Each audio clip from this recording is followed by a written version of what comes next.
Bismillahirrahmanirrahim. Alhamdulillahirabbil alamin. Allahumma shalli wa sallim ala sayyidina Muhammadin miftahi babi rahmatillah adada ma fi ilmillah salatan wa salaman daimain bidawami mulkillah wa ala alihi wa sahbihi.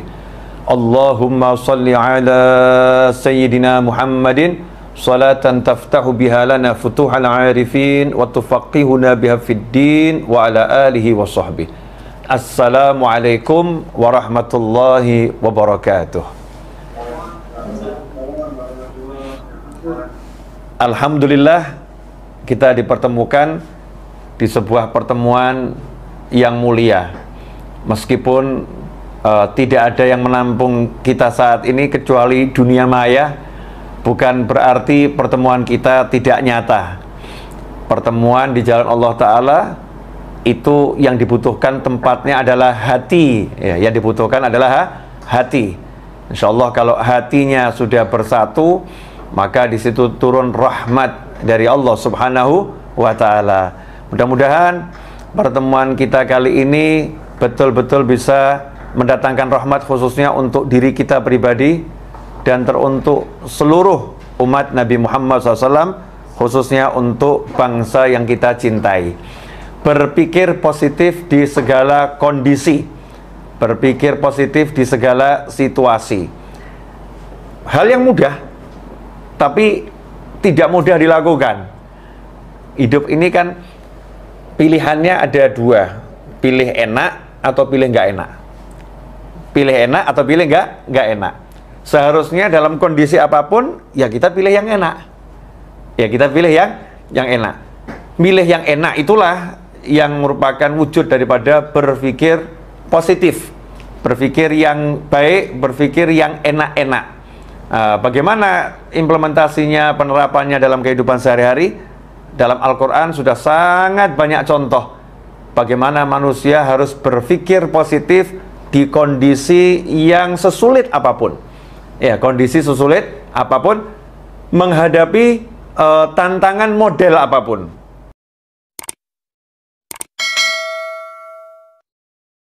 Saya akan ambilkan beberapa contoh insya Allah untuk kajian pada siang hari ini. Mudah-mudahan berkah untuk yang berbicara dan untuk yang mendengarkan serta melihat dimanapun dan kapanpun. Yang pertama, contoh yang paling ekstrim, yaitu ketika Nabi Ibrahim alaihissalam.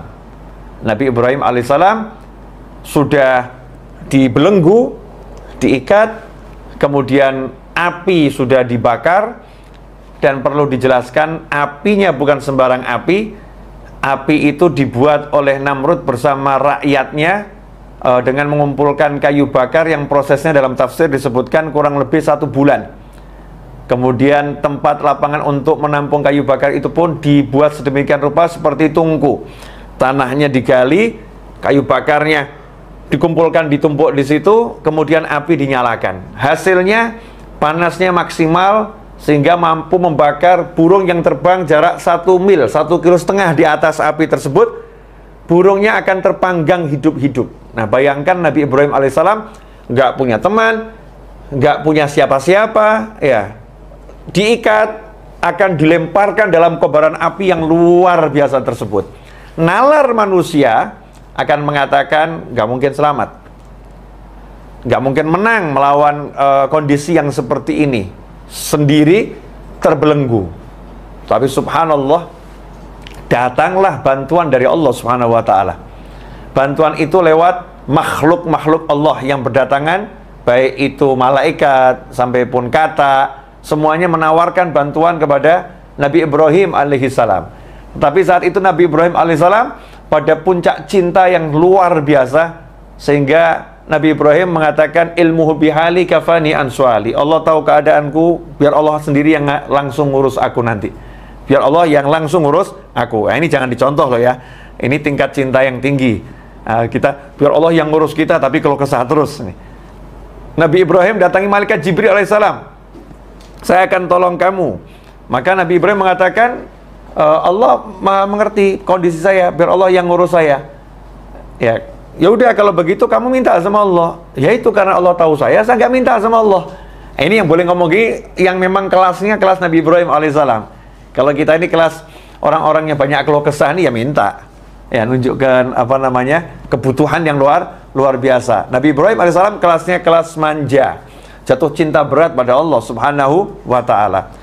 Hasilnya apa? Beliau berpikir positif, ya akan ada pertolongan langsung dari Allah taala. Allah akan menyelamatkan dengan caranya Allah, yang saat itu tidak ada satu makhluk Allah pun, bahkan malaikat Jibril alaihissalam, ya, tidak pernah berpikir bahwasannya api itu akan menjadi penyelamat untuk Nabi Ibrahim alaihissalam. Karena sejak malaikat Jibril itu diciptakan, melihat api itu selalu membakar. Api itu membakar. Ya, api itu sifatnya membakar, nggak berubah. Tetapi hari itu Allah Subhanahu wa taala merubah. Ya narukuni bardan wa salaman ala Ibrahim. Hai api, kata Allah taala. Jadi Allah langsung bicara kepada sumber masalahnya. Masalahnya di mana? Kayu bakarnya? Bukan. Masalahnya di mana saat itu? Namrudnya? Bukan. Ini masalah yang paling urgent saat itu adalah api ini akan membakar Nabi Ibrahim alaihissalam.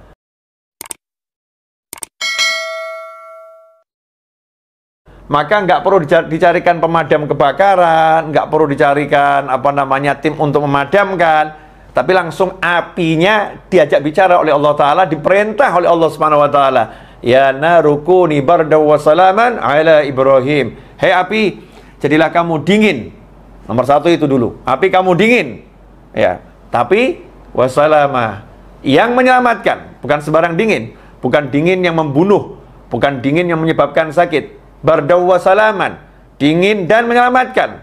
Khusus untuk Ibrahim. Kayu kamu tetap membakar. Burung terbang 1,5 mil tetap kamu bakar. Ibrahim alaihissalam, kamu harus jadikan dirimu khusus untuk Nabi Ibrahim, dingin dan menyelamatkan. Bagaimana api itu dalam satu kejadian menyentuh tubuh Nabi Ibrahim menjadi dingin dan menyelamatkan, menyentuh kayu di sekitarnya, membakar dan menghancurkan. Ini kuasa Allah Subhanahu wa taala. Ikhwani rahimakumullah, kita nggak bahas masalah kuasanya Allah, tapi kita bahas bagaimana pola pikir Nabi Ibrahim alaihissalam yang selalu optimis, berpikir positif di kondisi yang seberat itu. Kemudian kita beralih pada Nabi Musa alaihissalam. Nabi Musa alaihissalam ketika dihadapkan kejaran Fir'aun dan bala tentaranya yang luar biasa, dan di hadapannya ada laut yang ganas, yang ombaknya dahsyat, dan di sekitarnya ada kaumnya yang protes, ya, kaumnya yang resah, kaumnya yang gelisah. Bagaimana ini? Di sana ada laut, di sana ada Fir'aun dan bala tentaranya. Nasib kita bagaimana? Hai Musa, bagaimana? Nabi Musa alaihissalam dengan santai mengatakan, kalla inna ma'iya rabbi sayahdin. Kalla, gak mungkin kita akan celaka. Gak mungkin Fir'aun mampu mencelakai kita. Gak mungkin laut mampu menenggelamkan kita. Inna ma'iya rabbi sayahdin. Karena Allah bersamaku, sayahdin. Nanti Allah akan beri aku petunjuk. Saat ngomong begitu, Nabi Musa nggak punya solusi, tapi punya keyakinan, punya pikiran yang positif. Pasti Allah akan berikan jalan keluar, pasti Allah akan berikan solusi. Hasilnya Allah berikan solusi yang di luar nalar. Seperti api tadi di luar nalar, maka solusinya juga di luar nalar. Apa ini? Masalahnya kalau lewat terus ada laut. Kapal nggak punya. Ini orang-orang nggak ahli renang, hidupnya di padang Sahara, nggak pernah belajar berenang. Ya, senjata nggak ada. Mau ngelawan Fir'aun dan bala tentara, ini konyol. Nggak punya apa-apa ini. Mau terjun ke laut juga sama konyol. Terus bagaimana? Allah Ta'ala jadikan lautnya itu jalan keluar. Allah Ta'ala jadikan lautnya itu solusi. Caranya bagaimana? Hei Musa, pukulkan tongkatmu itu ke laut. Kayu biasa, tapi di tangan orang yang beriman pada Allah Ta'ala, maka Allah perintahkan kepada laut ketika kena pukulan kayu, wahai laut, membelahlah engkau menjadi 2 bagian. Subhanallah, begitu kena pukulan kayu, maka laut itu membelah menjadi tebing yang luar biasa. Nabi Musa dan kaumnya melewati tebing air laut yang luar biasa tanpa rasa takut. La khaufun alaihim wa lahum yahzanun. Allah turunkan kepada mereka rasa tenang, nyaman, berjalan. Padahal ini gemuruh air luar biasa, dibendung oleh Allah Subhanahu wa ta'ala. Jalan melewati sampai ke tepian. Kemudian Fir'aun dan bala tentaranya menyusul. Allah kemudian tenggelamkan laut itu kembali seperti semula, sehingga Fir'aun dan bala tentaranya tenggelam. Lagi-lagi berpikir positif di saat yang mustahil mendapatkan solusi, itu dilakukan oleh Nabi Musa alaihissalam. Kemudian kita melihat Nabi Yakub alaihissalam. Nabi Yakub alaihissalam yang udah dikasih tahu bahwasannya Nabi Yusuf alaihissalam sudah dibunuh oleh serigala, diterkam oleh serigala. Ini darahnya, ini pakaiannya. Nabi Yakub mengatakan, nanti ya putraku akan dikembalikan semua kepadaku. Selalu yakin kalau Nabi Yusuf masih hidup. Jasadnya nggak ada, aku nggak ketemukan jasadnya. Berpikir positif, Nabi Yusuf masih hidup. Tentunya dilandasi dengan ilmu dari Allah Subhanahu wa Ta'ala. Hasilnya apa? Hasilnya betul dipertemukan dengan putranya Nabi Yusuf alaihissalam, bahkan sudah menjadi seorang perdana menteri terpercaya di kerajaan Mesir yang punya kedudukan tinggi dan dicintai oleh masyarakat Mesir. Orang tuanya pun dimuliakan oleh Nabi Yusuf alaihissalam, keluarganya pun dimuliakan oleh Nabi Yusuf alaihissalam. Setelah perjalanan panjang yang dibuang ke sumur, dijual sebagai budak, masuk ke penjara, akhirnya menjadi seorang yang luar biasa. Lagi-lagi Nabi Yusuf berpikir positif, ayahnya berpikir positif. Kemudian kalau kita lihat kepada Nabi Ismail alaihissalam beserta ibunya, dan Nabi Ibrahim alaihissalam ketika bersama keluarganya, saat Allah Subhanahu wa Ta'ala memerintahkan Nabi Ibrahim untuk membawa istri dan anaknya untuk memindahkan istri dan anaknya ini ke suatu dataran rendah yang nggak ada manusia ataupun binatang yang hidup di sana, yang panasnya tinggi, nggak ada air, yang adanya cuma padang pasir dan gunung bebatuan. Maka saat itu Nabi Ibrahim alaihissalam meninggalkan istri dan anaknya dengan pikiran positif yang luar biasa. Sementara sang istri yang ditinggal pun pikirannya positifnya luar biasa, mengatakan pada suaminya, kalau Allah yang memerintahkan kamu untuk meninggalkan kami di sini, maka pulanglah dengan tenang, dengan nyaman, lanjutkan perjalananmu. Maka suaminya pulang ke istri yang lain, ya. Sementara istrinya bersama anak di padang Sahara yang mematikan saat itu. Nabi Ibrahim pun naik ke atas gunung, kemudian melihat ke arah istri dan anaknya, angkat tangan dengan doa yang diabadikan dalam Al-Quran,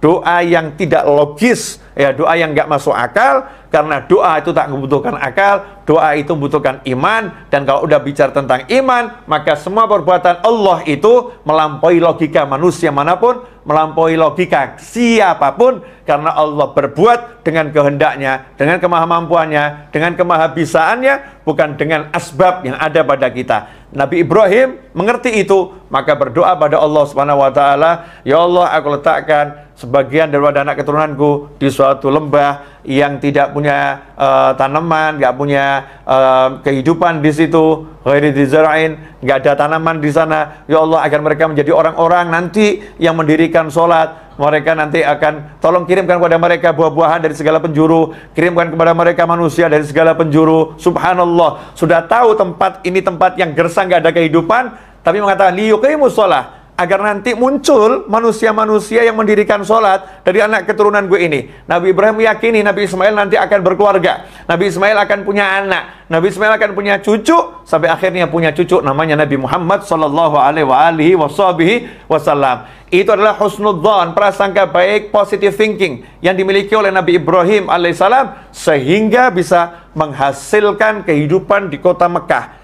yang tadinya padang Sahara sampai menjadi kota yang luar biasa. Begitu pula istri Nabi Ibrahim, ibu Nabi Ismail alaihi wassalam. Ya, bagaimana ketika ditinggal oleh suaminya, kemudian berdua dengan anaknya. Saat itu sang anak menangis karena bekal telah habis, air yang diminum nggak ada, makanan nggak ada. Bayi yang usianya baru 2 tahun ini menangis, kurang lebih 2 tahun menangis sejadi-jadinya. Maka sang ibu pun tidak berpikir negatif, berpikir positif. Cari tempat yang tinggi, dan tempat yang tinggi adalah Bukit Sofa dan Bukit Marwah. Kenapa cari tempat yang tinggi? Untuk melihat sekitar, ada nggak manusia yang bisa dimintai pertolongan. Siapa tahu ada musafir yang lewat, yang bisa dimintai pertolongan. Maka lari ke Bukit Sofa.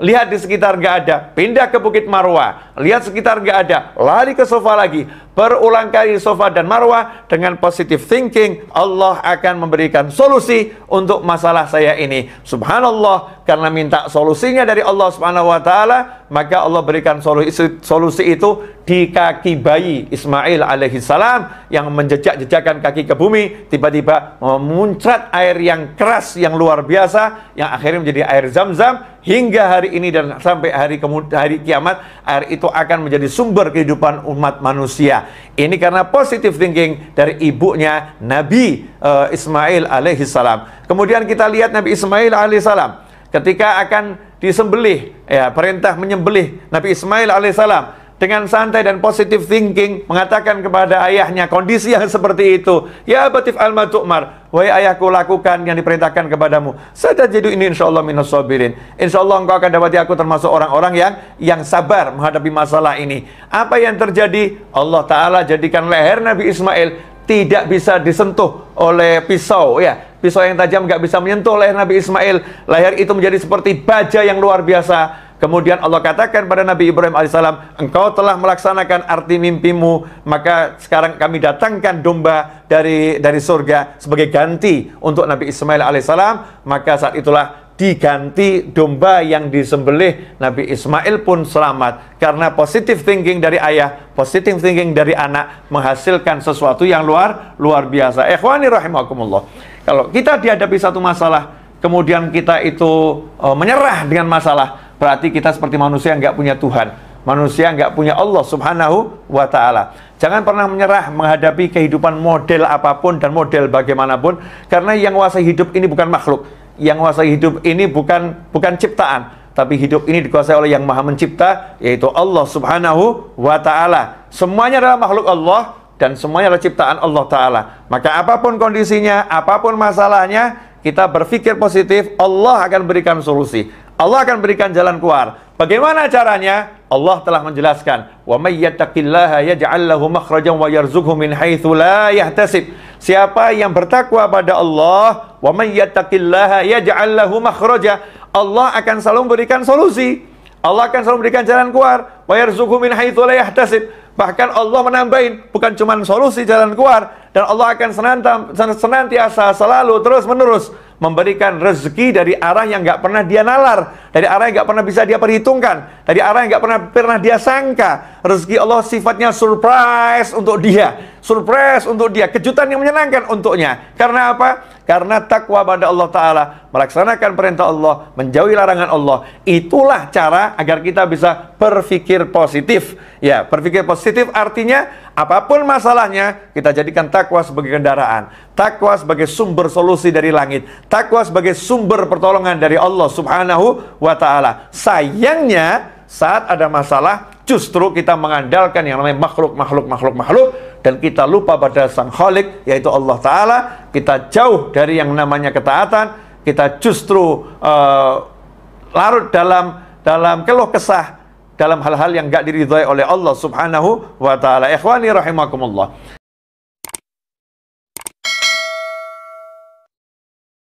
Nah, ini sekarang kita dalam hidup.